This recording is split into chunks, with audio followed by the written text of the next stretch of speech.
अब हम फेरी में बैठ चुके हैं। ये मैं आपको समुंदर का मंजर दिखा रहा हूँ।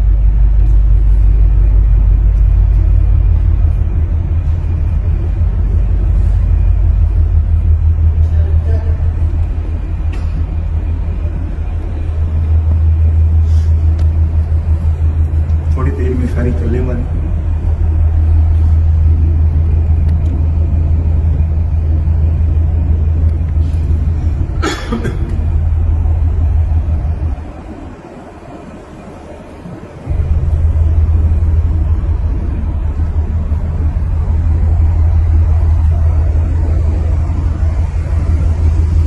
ये समुद्र का बाहर का मंजर है।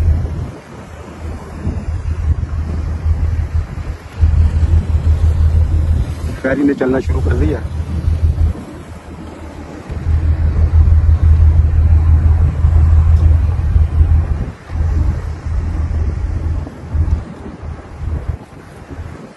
अब हम 1.5 घंटे के बाद दूसरी सिटी में पहुंच जाएंगे।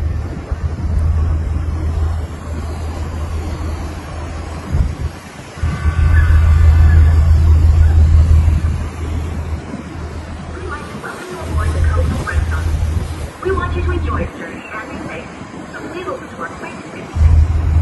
First off, every member of our crew is Transport Canada Marine Safety Certified. औज़ु बिल्लाहि मिनश शैतानिर रजीम, बिस्मिल्लाहिर रहमानिर रहीम। हमने लास्ट वीडियो में आपको बताया था जब हम आयरलैंड का इलाका कवर करेंगे तो उसकी कारगुजारी जो है हम अगली वीडियो में आपको बताएंगे। ये हमारी 40 दिन की जमात थी, 12 साथियों का काफिला था। अल्हम्दुलिल्लाह पहले हमने विक्टोरिया को कवर किया, 4 मसाजिद थी वहां पर और तकरीबन 4 मसल्ले थे। नॉर्थ साउथ जो मसल्ला था वहां पर जमात ने क़याम किया और 4-4 साथियों की टोली बनाकर हम मुख्तलिफ इलाकों में भेजते रहे और 4 साथियों की जमात मसल्ले पे काम करती थी, क्योंकि मस्जिद के बाहर भी जमात काम करती थी और मस्जिद के अंदर भी अमाल होते थे। कुछ मस्जिद के अंदर 5 वक्त की नमाज का इत्माम था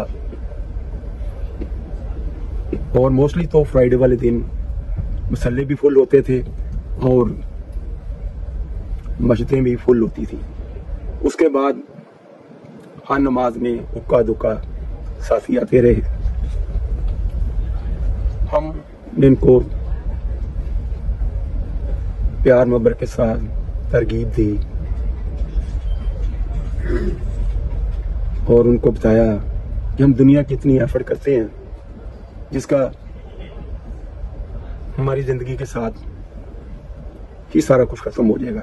हमारे साथ जाएगा तो दीन जाएगा।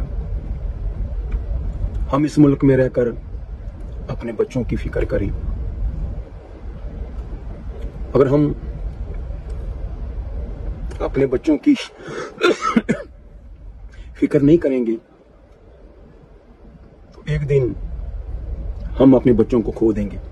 मुझे याद है 93 के अंदर जब मैं मॉन्ट्रियल में आया तो ICQ के इमाम थे, इमाम बहारी साहब। उन्होंने मुझे एक बात कही, क्योंकि मेरा निकनेम बोला है तो उनको कहीं से पता चल गया। कहने लगे, बोले देख, इनको मेरे साथ आपके साथ कोई हमदर्दी नहीं, कोई प्यार नहीं। इनको पता है कि ये अपनी एक जनरेशन की हिफाजत कर लेंगे, पर जो अगली जनरेशन है वो हमारी है। और ये बात सच है। अगर हम अपने ऊपर मेहनत नहीं करेंगे, अपने बच्चों के ऊपर मेहनत नहीं करेंगे तो हमारे बच्चे इस्लाम से फारग हो जाएंगे। ये बड़ी फिक्र की बात है। विक्टोरिया के एरिया हमने कवर किया। उसके बाद हमें ननैमो दिया गया। 3 से 4 दिन हम ननैमो में रहे। वहां भी फ्राइडे वाले दिन मस्जिद फुल, जगह नहीं मिलती थी जुमे की नमाज पढ़ने के लिए। उसके बाद हम कोटनी की तरफ निकले। उसके इर्द गिर्द छोटी छोटी सिटी थी उन पे काम किया, कोटनी पे काम किया, उसके बाद दक्कन पे काम किया, उसके बाद कैमल रिवर पे काम किया, उसके बाद और आदि पे काम किया। इन छोटी छोटी सिटियों के अंदर सिर्फ आप ये कह सकते हो 15-20 फैमिलियां थी। मुसल्लों के अंदर तकरीबन 25 से 30 आदमी तो जुम्मा पढ़ने के लिए आते थे। हमने अपनी तरफ से कोशिश की कि एक आधा अमल भी इन मुसल्लों में, इन मस्जिद में जिंदा हो जाए तो ये जगह आबाद हो जाएंगी। क्योंकि सबसे जो मेन वजह जो थी यहाँ पे जिन इलाके में हमने काम किया, जितने ये छोटे छोटे इलाके थे ना, उसमें इतने ही लोग थे, 25-30, इससे ज्यादा नहीं। क्योंकि छोटी छोटी सिटी थी, लोग यहाँ पे इमिग्रेशन के लिए आते थे, अपने पेपर बनाए और यहाँ से मूव हो जाते थे। एक जो बड़ी वजह मैंने देखी वो कम्युनिकेशन था कि जितने भी लोग थे उनका आपस में कम्युनिकेशन नहीं था। जुम्मे के दिन आते थे, मिलते थे, जुलते थे, अस्सलाम वालेकुम, वालेकुम सलाम, बस चले गए। किसको ये नहीं पता था कि ये कहाँ पे रहता है, वो कहाँ पे रहता है। तो इसी वजह से जो है कि उम्मत जुड़ नहीं रही थी। हमने उनके आगे एक ही बात रखी कि सबसे जरूरी है आपका आपस में कम्युनिकेशन। आपका कम्युनिकेशन ही नहीं है। सिर्फ जुम्मे के दिन आप आते हैं, रस्मी सलाम दुआ लेते हैं, चले जाते हैं। जहां पे लोग रह रहे हैं, साथ वाले आदमी को यह बताना पसंद नहीं करते कि आइए मुस्लिम। ये कितनी शर्मनाक बात है कि हम अपने इस्लाम को ही बताना पसंद नहीं करते। हर आदमी दुनिया में फंसा हुआ है, चल सो चल, चल सो चल, पैसा कैसे बनाना है, पैसा कैसे बनाना है। दीन की फिक्र ही नहीं है। उनको कहा कि आप अपने आपस में कम्युनिकेशन रखें। हर एक का आपके पास टेलीफोन होना चाहिए।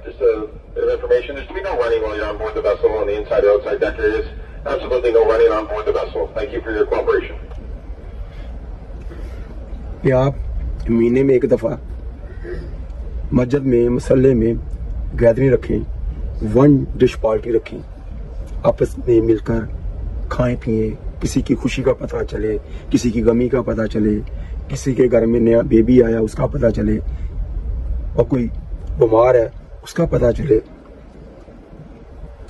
और एक नमाज के बाद रियाज़ो सालिन की हम तालीम करें। हाँ, फजाइल जो है हम किताबों से पढ़ें, और मसाइल हैं वो हम उलमाज़ा से पूछ पूछ के पता करें, क्योंकि बात लंबी हो जाएगी। मैं थोड़ी सी बात करके बात को खत्म करूंगा। जनाब रसूल पाक सल्लल्लाहु अलैहि वसल्लम के पास एक यहूदी लड़का आया करता था, आपकी खिदमत करता था। एक दिन नहीं आया तो आपने पूछा साहबा रज़ी अल्लाह तआला अन्हु से कि वो लड़का आज नहीं आया। तो साहबा ने फरमाया, या रसूलुल्लाह सल्लल्लाहु अलैहि वसल्लम वो बीमार है। बुजुर्गों से सुना है तकरीबन 6 से 7 मील का सफर आप साहबा को साथ लेकर उसके घर बीमार पोसी के लिए गए, 6 से 7 मील का सफर करके। आज हम अपने साथ बैठे हुए मुसलमान जो आपके साथ नमाज पढ़ रहा हुआ है, नमाज पढ़ रहा है, उससे भी सलाम लेना पसंद नहीं करते। अल्लाह ताला हमें इसके ऊपर अमल करने की तौफीक फरमाए। जनाब रसूल पाक सल्लल्लाहु अलैहि वसल्लम जो है सारे नबियों के सरदार हैं और क़यामत कर के नबी हैं। जितनी भी उम्मत क़यामत तक आएगी, आप सल्लल्लाहु अलैहि वसल्लम की उम्मत कहलाएगी। आप सल्लल्लाहु अलैहि वसल्लम सीलबंद प्रॉफिट है। आग के बाद कोई प्रॉफिट नहीं आएगा। तो फरिश्तों ने कहा, या अल्लाह, अब नबियों वाला काम कौन करेगा? अल्लाह सुब्हानहू व तआला ने कहा कि मेरे हबीब की उम्मत ये हम काम करेगी। पहली उम्मतों को ये नबियों वाला काम नहीं दिया गया। अल्लाह पाक ने आप सल्लल्लाहु अलैहि वसल्लम के सदके इस उम्मत को ये काम दिया है। इसके ऊपर हम जितना भी शुक्र अदा करें कम है। एक आलम ने क्या अच्छी बात की कि जनाब रसूल पाक सल्लल्लाहु अलैहि वसल्लम आंखों वाले थे, हम उनके पीछे चलेंगे तो बचेंगे। ये सारा का सारा दीन मेरी जिंदगी में कैसे आ जाए, दुनिया में बसने वाले इंसानों तक कैसे पहुंच जाए, इसके लिए मेहनत की जरूरत है। ये वही मेहनत है जिसको जनाब रसूल पाक सल्लल्लाहु अलैहि वसल्लम ने किया, उसके बाद सहाबा रज़ी अल्लाह ताला अन्हु ने किया। जिसने भी कलमा पढ़ा है ला इलाहा इल्लल्लाह मुहम्मद रसूलुल्लाह, उसके ज़िम्मे ये काम है। हम अल्लाह के खलीफा हैं, अल्लाह के खलीफा हैं और नबी के नायब हैं। तो आप जहां जहां भी हैं, अल्लाह पाक आपको अपने हिफ्ज़ व अमान में रखे और आपकी बच्चों की हिफाजत करे और शैतान के शर से महफूज रखे। मैं आपके लिए दुआ गो हूँ, आप मेरे लिए दुआ करें। अस्सलाम वालेकुम व रहमतुल्लाहि व बरकातुहू। अगला सफ़र हमारा नॉर्थ साइड की तरफ है, उसकी कारगुजारी हम आपको अगली वीडियो पे बताएंगे। इसके साथ ही हम आपसे इजाज़त चाहते हैं। अस्सलाम वालेकुम व रहमतुल्लाहि व बरकातुहू।